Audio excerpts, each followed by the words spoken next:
வணக்கம். இந்த 30 நிமிடங்களில் 30 செய்திகள் வழங்குவதற்காக நான் பாலுவில் சக்கரவர்த்தி. தொடர்ந்து செய்திகளை பார்க்கலாம். நாடாளுமன்ற அவை நடவடிக்கைகளுக்கு குந்தகம் விளைவித்ததாக காங்கிரஸ் எம்பிக்கள் ஜோதிமணி, மாணிக்கம் தாக்கூர் உள்ளிட்ட 4 காங்கிரஸ் எம்பிக்கள் நடப்பு கூட்டத்தொடர் முழுவதும் சஸ்பெண்ட் செய்யப்பட்டுள்ளனர். அத்தியாவசிய பொருட்களின் விலை உயர்வுக்கு எதிராக நாடாளுமன்றத்தில் காங்கிரஸ் எம்பிக்கள் கண்டன முழக்கங்களை எழுப்பினர்.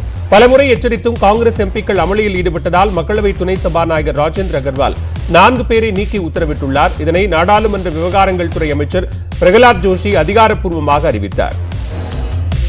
திருவள்ளூர் மாவட்டத்தில் பள்ளி விடுதியில் +2 மாணவி மரணமடைந்தது சர்ச்சையை ஏற்படுத்தியுள்ளது. இது தொடர்பாக சிபிசிஐடி போலீசார் விசாரணை நடத்தி வருகின்றனர். தெக்கலூர் கிராமத்தைச் சேர்ந்த விவசாயி பூசணம் என்பவரின் 17 வயது மகள் கீழச்சேரியில் உள்ள சேக்ரட் பெண்கள் மேல்நிலைப் பள்ளியில் 12ஆம் வகுப்பு படித்து வந்தார். விடுதியில் தங்கி படித்து வந்த இவர் திங்கட்கிழமை காலை பள்ளிக்கு செல்ல சீருடை அணிந்து சக மாணவர்களுடன் பேசிக் கொண்டிருந்தார். பின்னர் மற்றவர்கள் உணவருந்த சென்ற நிலையில் தூக்கிட்டு தற்கொலை செய்து கொண்டதாக கூறப்படுகிறது. இதுகுறித்து தகவல் அறிந்து வந்த போலீசார் மாணவியின் உடலை மீட்டு பிரேத பரிசோதனைக்கு அனுப்பி வைத்தனர். மேலும் விடுதி காப்பாளர்கள் மற்றும் பள்ளி நிர்வாகிகளிடம் விசாரணை மேற்கொண்டனர். இந்தியாவின் 15வது குடியரசுத் தலைவராக திரௌபதி முர்மு பதவியேற்றுக் கொண்டார்.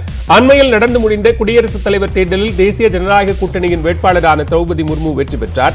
ராம்நாத் கோவிந்தின் பதவிக்காலம் ஞாயிற்றுக்கிழமையுடன் முடிவடைந்த நிலையில் புதிய குடியரசுத் தலைவராக திரௌபதி முர்முவுக்கு உச்சநீதிமன்ற தலைமை நீதிபதி ரமணா பதவி பிரமாணம் செய்து வைத்தார். பதவியேற்றுக் கொண்ட முர்மு குடியரசுத் தலைவர் மாளிகையில் நடைபெற்ற அணிவகுப்பு மரியாதையை திறந்த நிலையில் இருந்த வாகனத்தில் நின்றபடி ஏற்றுக்கொண்டார்.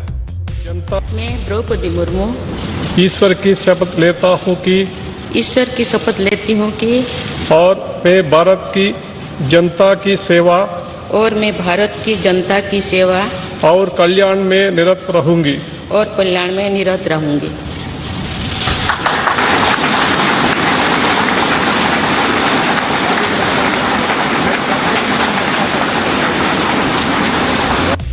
மாநிலங்களவை நியமன உறுப்பினராக இசையமைப்பாளர் இளையராஜா தமிழில் பதவியேற்றுக் கொண்டார். அமெரிக்கா சென்றதால் கடந்த 18ஆம் தேதி நடைபெற்ற நாடாளுமன்ற கூட்டத்தொடரின் போது இளையராஜா பங்கேற்கவில்லை. இந்நிலையில் திங்கட்கிழமை பிற்பகலில் நாடாளுமன்றம் கூடியதும் இளையராஜா மாநிலங்களவை எம்பியாக பதவியேற்றுக் கொண்டார். மாநிலங்களவை துணை சபாநாயகர் ஹரிவன்ஷ் நாராயண் பதவி பிரமாணம் செய்து வைக்க கடவுளின் பெயரால் ஆணையிட்டு என்று கூறி இளையராஜா பதவியேற்றார். மாநிலங்களவையின் உறுப்பினராக நியமிக்கப்பட்டிருக்கும் இளையராஜா என்னும் நான் சட்டத்தினால் நிறுவப்பட்டதான இந்திய அரசியல் சட்டத்தின் மீது உண்மையான பற்றார்வமும் பற்றுறுதியும் கொண்டிருப்பேன் என்றும் இந்தியாவின் இறையாண்மையையும் ஒருமைப்பாட்டையும் உறுதியாக பற்றி நிற்பேன் என்றும் நான் இப்போது ஏற்கவிருக்கும் கடமையினை நேர்மையாக நிறைவேற்றுவேன் என்றும் கடவுளின் பெயரால் ஆணையிட்டு கூறுகிறேன். அரசு பள்ளி மாணவர்களுக்கு விலையில்லா சைக்கிள் வழங்கும் திட்டத்தை முதலமைச்சர் மு க ஸ்டாலின் தொடங்கி வைத்தார். கடந்த 2 ஆண்டுகளாக கொரோனா தொற்று காரணமாக பள்ளிகள் மூடப்பட்டதால் மாணவ மாணவிகளுக்கு விலையில்லா சைக்கிள் வழங்கப்படாத நிலையில் நடப்பாண்டில் வழங்க பள்ளிக்கல்வித்துறை திட்டமிட்டது. அதன்படி சென்னை மாநகராட்சி நுங்கம்பாக்கம் அரசு ஆண்கள் பள்ளியில் நடைபெற்ற நிகழ்ச்சியில் முதலமைச்சர் மு க ஸ்டாலின் கலந்து கொண்டு விலையில்லா சைக்கிள் வழங்கும் திட்டத்தை தொடங்கி வைத்து மாணவ மாணவிகளுக்கு சைக்கிள்களை வழங்கினார். இந்த ஆண்டு நீல நிறத்தில் சைக்கிள்கள் வழங்கப்படுகின்றன. முதற்கட்டமாக 6.5 லட்சம் மாணவர்களுக்கு விலையில்லா சைக்கிள்கள் வழங்கப்படுகிறது. ஓசூரில் சாலையில் சென்று கொண்டிருந்த மின்சார இருசக்கர வாகனம் திடீரென தீப்பற்றி எரிந்தது. ஓசூர் மாநகராட்சிக்குட்பட்ட விநாயகர் நகரைச் சேர்ந்த சதாசிவம் தனது குழந்தைகளை பள்ளியில் விடுவதற்காக மின்சார இருசக்கர வாகனத்தில் சென்று கொண்டிருந்தார். அப்போது வாகனத்தின் பின்பகுதியிலிருந்து புகை வந்தது. உடனடியாக வாகனத்தை நிறுத்திவிட்டு பிள்ளைகளுடன் சதாசிவம் கீழே இறங்கினார். இருசக்கர வாகனம் முழுவதும் சற்று நேரத்தில் தீப்பற்றி எரிந்தது. மின்சார இருசக்கர வாகனங்கள் தீப்பற்றி எரியும் சம்பவங்கள் தொடர்கதையாக உள்ளதால் வாகன ஓட்டிகள் அதிர்ச்சி அடைந்துள்ளனர். Electric bike is the mistake.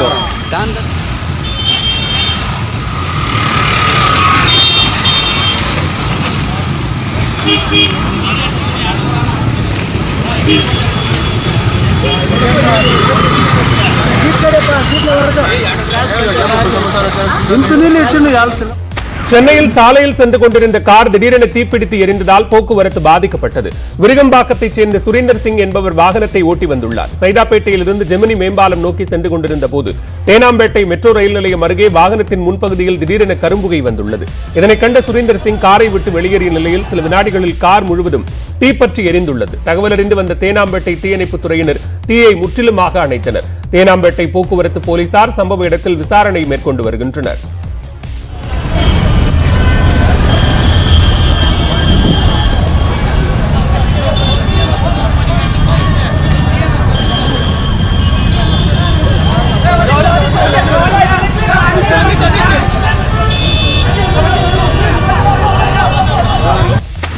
Orderly முறை முழுமையாக ஒழிக்கப்பட வேண்டும் என்று சென்னை உயர்நீதிமன்ற நீதிபதி சுப்பிரமணியம் தெரிவித்துள்ளார். இது தொடர்பான வழக்கு விசாரணையின் போது தமிழகத்தில் ஆர்டர்லி முறையை ஒழிப்பதற்கான பணிகள் துவங்கப்பட்டுள்ளதாக காவல்துறை தரப்பில் தெரிவிக்கப்பட்டது. அனைத்து ஆர்டர்லிகளையும் ஒரே உத்தரவில் திரும்பப் பெற வேண்டும் என்றும், இல்லாவிட்டால் சம்பந்தப்பட்ட அதிகாரிகள் மீது நடவடிக்கை எடுக்க வேண்டும் என்றும் நீதிபதி வலியுறுத்தினார்.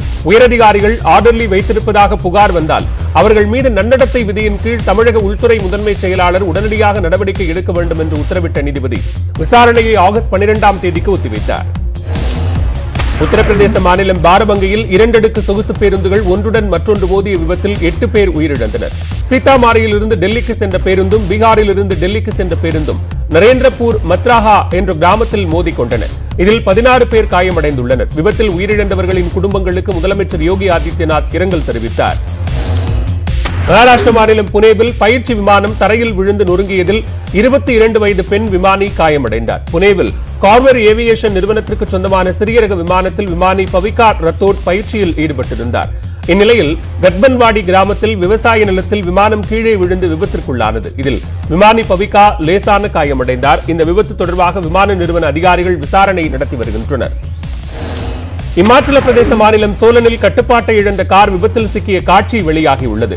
போக்குவரத்து நெரிசல் மிகுந்த நெடுஞ்சாலையில் சென்ற காரில் இருந்து தப்பிக்க இளைஞர் ஒருவர் முயற்சித்தார். எனினும் கார் சாலை தடுப்புகளை மோதியபடி எதிர் திசையில் சென்று சாலையோர தடுப்பில் மோதியது. இந்த விபத்தில் யாருக்கும் பெரிய அளவில் காயம் ஏற்படவில்லை. கார் விபத்தில் சிக்கிய காட்சியை பின்னால் வந்த மற்றொரு காரில் இருந்தவர்கள் கேமராவில் பதிவு செய்தனர்.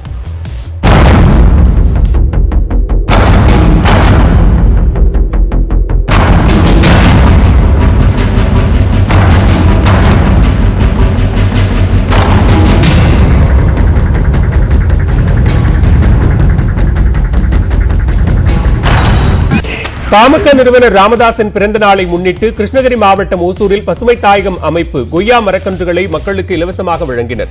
500 மரக்கன்றுகள் பொதுமக்களுக்கு வழங்கும் நிகழ்ச்சியில் போட்டி போட்டுக் கொண்டு வாங்கிச் சென்றனர்.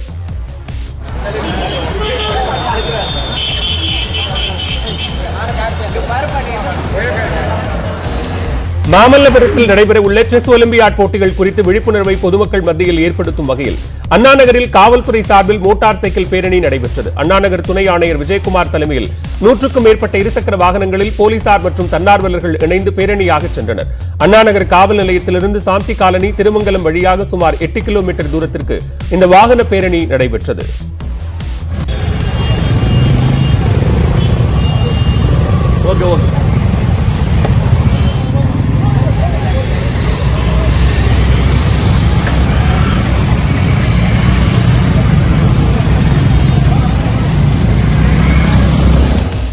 சென்னை அயப்பாக்கத்தில் செல்லியம்மன் கோவிலில் ஆடி திருவிழா வெகு விமர்சையாக நடைபெற்றது. சக்தி கரகம் புறப்பாடு, வீதி உலா, கேழ்வரகு கூழ் வார்த்தல் உள்ளிட்ட நிகழ்வுகளுக்கு பிறகு சிறப்பு பூஜைகள் செய்யப்பட்டன. 22 கிடாக்கள் வெட்டி அம்மனுக்கு படையலிடப்பட்டது. 6000 பேருக்கு அசைவ விருந்தும் நேற்றிரவு வழங்கப்பட்டது. பின்னர் கண்களுக்கு விருந்து படைக்கும் வகையில் செல்லியம்மனுக்கு பச்சை பட்டுடுத்தி சிறப்பு அலங்காரம் செய்யப்பட்டிருந்தது. இந்த நிகழ்வில் திரளான பக்தர்கள் பங்கேற்றனர்.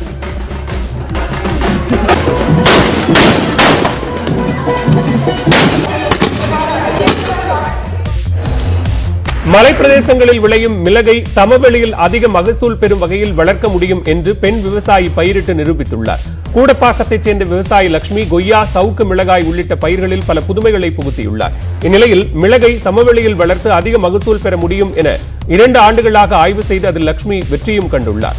சமவெளியில் மிளகை பயிரிட விரும்பும் விவசாயிகளுக்கு உரிய பயிற்சி அளிக்கவும் அவர் தயாராக உள்ளார். இடைவேளைக்கு பிறகு மற்ற செய்திகளை பார்க்கலாம்.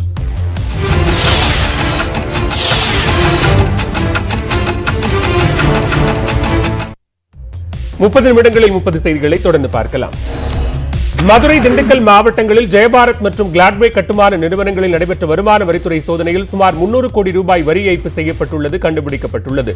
30 இடங்களில் 4 நாட்கள் நடைபெற்ற சோதனையில் 14 கோடி ரூபாய் கணக்கில் வராத பணம் பறிமுதல் செய்யப்பட்டுள்ளதாகவும் ஆவணங்களின்றி வைக்கப்பட்டிருந்த 8.5 கிலோ தங்கம் பறிமுதல் செய்யப்பட்டுள்ளதாகவும் வருமான வரித்துறை தெரிவித்துள்ளது. செஸ் ஒலிம்பியாட் போட்டிக்கான தீபத்திற்கு மதுரையில் பிரம்மாண்ட வரவேற்பு அளிக்கப்பட்டது. 150க்கும் மேற்பட்ட குழந்தைகள் பரதநாட்டியம் ஆடி ஒலிம்பியாட் ஜோதியை வரவேற்றனர். இந்நிகழ்ச்சியில் அமைச்சர்கள் PTR பழனிவேல் தியாகராஜன், மூர்த்தி ஆகியோருடன் மாவட்ட ஆட்சியர், மதுரை மாநகராட்சி ஆணையர் உள்ளிட்டோர் பங்கேற்றனர்.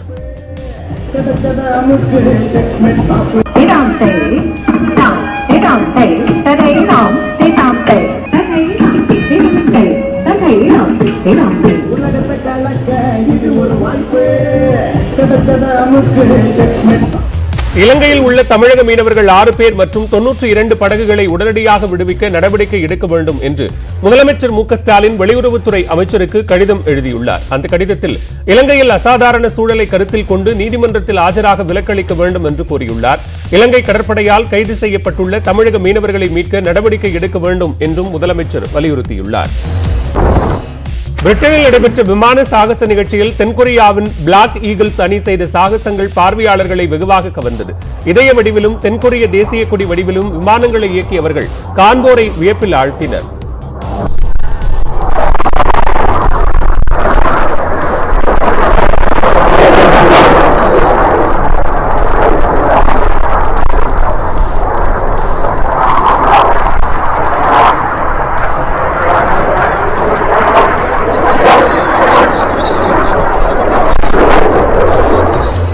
மேலும் பல்வேறு அண்மைச் செய்திகளுக்கு தொடர்ந்து இணைந்திருங்கள். இது நியூஸ் 18 தமிழ்நாடு.